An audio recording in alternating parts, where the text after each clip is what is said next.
there was a bounce back because you got into the books and shit like that. So where was that? What helped you realize that, or who was? Because like when you and I met, I can't remember, and I think I've mentioned it in another show that this is a book that I'll probably talk about more in depth later.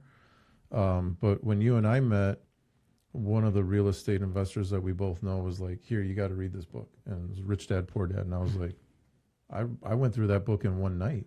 And I was like, I wish somebody handed me this book when I was 17, 16, like younger. So what was that, if you want to call it like pivotal moment for you where you were like, oh, like somebody showing me the light. Now I see the light.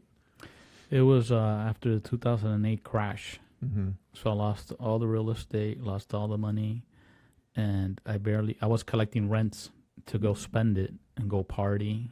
And I was just one of those stupid guys, spending a lot of money on fake friends, buying bottles. Mm-hmm. And then I was like, shit, where am I going to get money from? I'm a high school dropout. Where can I make $20,000 a month? It was impossible. So I just, I would be like praying and talking to God. And for some reason, some of those mentors, in that one college, and then I would go collect rent.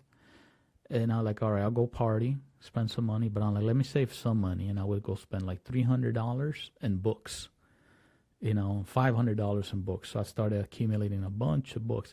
They wasn't necessarily on how to be a better father. Mm-hmm. They were on like, success, money, Mm-hmm. spirituality, leadership, management, stuff like that. But that helped me be a better father for my kids. Right.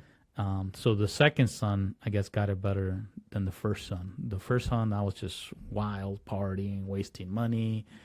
I remember I showed up to pick him up, and I was still hungover and drunk.